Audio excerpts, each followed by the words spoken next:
কুরবানির দিন আহার করা প্রসঙ্গে সহিহ বুখারীর 906 নম্বর হাদিসে বলা হয়েছে, মুসাদ্দাদ রহমতুল্লাহ আলাইহি আনাস ইবনু মালিক রাদিয়াল্লাহু আনহু থেকে বর্ণিত, তিনি বলেন, নবী সাল্লাল্লাহু আলাইহি সাল্লাম বলেছেন, সালাতের আগে যে জবে করবে তাকে আবার জবে করতে হবে।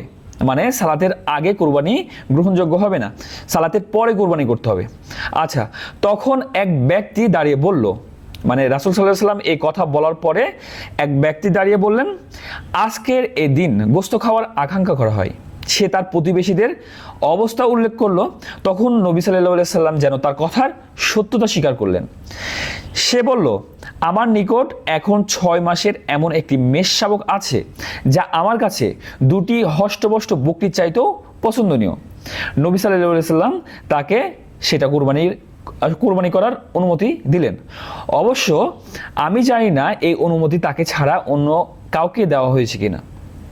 মানে যেহেতু সে নামাজের আগে কুরবানি করে ফেলেছে এবং তার কুরবানিটা গ্রহণযোগ্য হয়নি এবং নামাজের পরে কুরবানি করার মতো তার কাছে 6 মাসের একটা বকরি আছে, সেটা কুরবানি করতে পারবে কিনা রাসূল সাল্লাল্লাহু আলাইহি সাল্লামকে জিজ্ঞাসা করা হলে রাসূল সাল্লাল্লাহু আলাইহি সাল্লাম তাকে অনুমতি দিয়েছিলেন।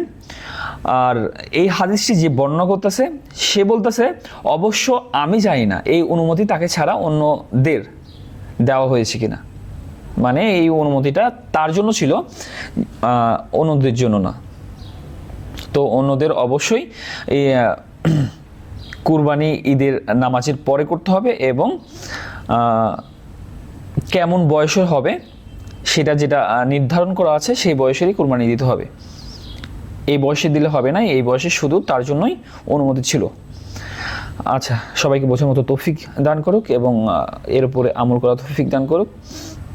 এবং আমার বলার মধ্যে কোনো ভুল ত্রুটি হয়ে থাকলে আল্লাহ তাআলা আমাকে যাতে ক্ষমা করে দেন, আমি যেন কারো কাছে ভুল মেসেজ না পৌঁছাই। আল্লাহ তাআলা এই তৌফিক যাতে আমাকে দান করেন।